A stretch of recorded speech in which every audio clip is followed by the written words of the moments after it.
记得迪迦中风评最差的一集吧？不妨来看看怎么个事儿。故事的开始便是一阵诡异的黄色烟雾，伴随着枯败的树木。一个转场，胜利队喜剧二人组便在隧道内闻到一股正宗如老坛酸菜泡袜子般的超绝减肥气体，然后伴随着一个神奇的海贼团视角 ，BGM 不知怎么的就燃了起来啊！没错，其实这是原剧的 BGM， 知其然不知其所以然。接下来这个黑手直接就是几个二踢脚扔向了德拉姆巡逻车，二人组被吓得赶紧下车检查，结果是一群熊孩子。好家伙，还好是迪迦。但凡是艾斯片场，搁北斗的话，那可就是另一个故事了。高低得给个奥特大逼兜，你逃他追，在绝绝子即将失衡之时，可爱的小姑娘轻轻一吹。哇哦！绝景直接化身清道夫，一只绝景失去了梦想。南崩，大古笑得像一朵盛开的菊花。你还好吧？啊！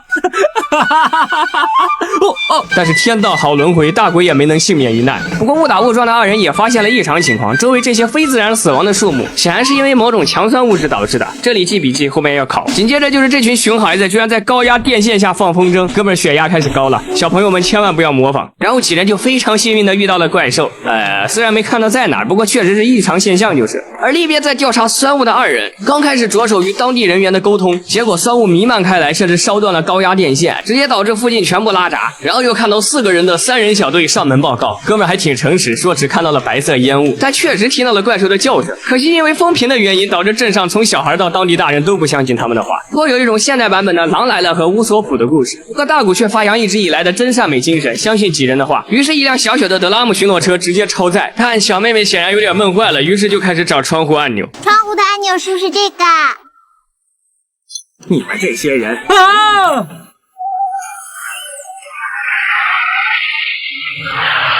您的账单请查收。于是几人下车，看到高压电线居然断了，还没开始思考，几个小孩也算是名声鹊起。当地的修理工拿着风筝窜了出来，并说是风筝弄断了电线。不是我插个嘴啊，虽然几位熊是熊了点，但电线的那个窗口说风筝弄的，可我怕不是想开个什么走进科学栏目。总之，熊爷几位在被一直怀疑之后呢，就一气之下准备自己调查这个事儿。基地那边绝景已然推测出是类似汽车尾气等酸性气体聚集成的物质导致的周遭环境问题，并且借由星辰之口点出的未来公害问题已经很久没有被提及了。此时指挥变奏进场，绝景，大古，这到底是怎么回事？德拉姆巡逻车发射的激光毁坏了广告板，人家已经发信来索赔了。啊！你们发射激光了？大古见状，直接原地变身空中形态，迅速拿着索赔单子溜溜球，留下绝景一个人在风中凌乱。绝景，你给我解释清楚。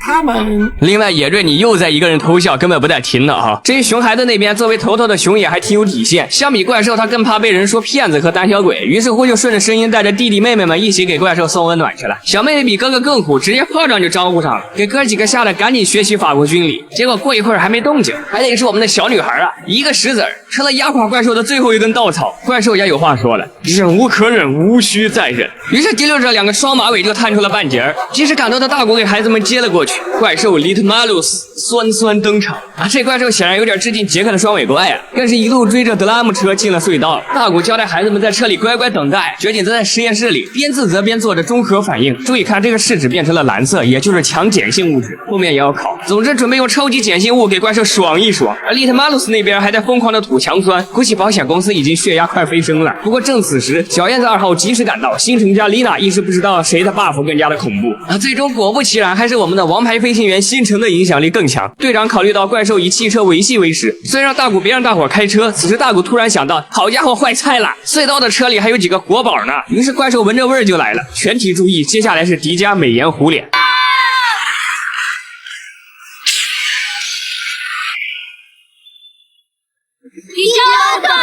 哇，她太漂亮了！上来就是展现法王的近战梦想，兄弟抱一下，大妹。双马尾直接拒绝拥抱，并开始了他的强酸攻击，给迪迦射了一身。迪迦直接一键美颜，并且成功变成碱性模式，企图进行酸碱中和反应。不过这个模式你懂的，下一个镜头直接又开始了日常吃瘪，被双马尾疯狂占便宜，用小皮鞭狠狠的调教迪迦。车子那边小女孩发烧了，于是哥几个准备自救，但一时找不到发射按钮，结果一位小孩哥发扬昭和遗风，相当勇敢的用小炮给怪兽兽做按摩，给怪兽整不会了。哎呦，吓我一跳！你觉得你很幽默？此时迪迦再次奋不顾身的冲了过来，但是可能是长大了的原因，现在看这个场面有点莫名其妙的兴奋呢啊，涩涩的。就在这千钧一发之际，绝景 M 变成了光，带着他的强碱性中和剂直接打进了怪兽的体内。这里有个细节，怪兽之前的颜色是红色的，对应酸性，在被强碱中和甚至影响之后变成了蓝色，太细了。这波我愿称之为石蕊怪兽，化学老师狂喜。利特马鲁斯正欲故技重施，迪迦直接奥特害羞无脸连，但是被绝景中和之后酸液全部失灵，迪迦来劲了，开始了空中型的莽夫打法，甚至一只脚给怪兽的发射器官堵住了，往死里锤，这也太难崩了。迪迦本尊看了气晕在厕所，哪有这么玩的？怪兽气急败坏，一个滑铲，王车易位，但被灵活的迪迦闪身躲过，并且伴随着几乎没有败绩的兰帕尔特光弹，再次夺得关键的一分。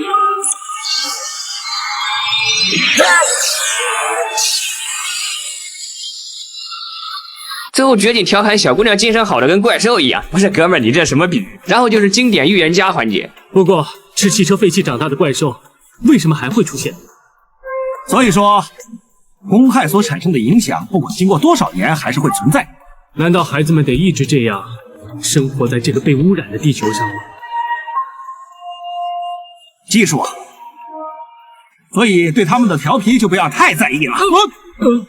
没绷住兄弟，然后绝景就加入了小朋友们的行列。回顾第24集《前进怪兽探险队》，其实在迪迦创作的年代，正是日本开始对环境污染进行整治的时候，再加上60、70年代日本发展所伴随着我们无法想象的超级污染，至于有多严重，大家可以查查资料啊。总之，不戴口罩出门相当于慢性自杀。可以说这一话既是对之前工业污染的教训总结，也是对当下治理手段的积极畅想。但令当时的创作者没想到的是，历史总是亲人的相似。伴随着如今霓虹核废水的排放，这集又跨时空的成为了预言家。至于让这集风评变得很差的熊孩子，虽然确实有些让人高血压，但也看得出总体上还是以皮为主，遇到正经事儿还是比较认真的，甚至会挺身而出去救同伴。或者说这集风评差最大的原因除了孩子的问题，其实也因为他在一部叫做《迪迦奥特曼》的剧集中，毕竟这部剧的单元回质量实在是过于丧心病狂，前无古人后也没有来者，甚至达不到加回的层次，就已经算落了下乘。所以让一些较为中庸的集数放在这部作品，就会显得无限瑕疵。不过作为终极重头戏前的一集，或许这种平淡会让后面即将到来的重量级剧情更加的令人印象深刻。那么他是谁呢？点赞关注，敬请期待迪迦下一期拯救亚当之恶魔的审判。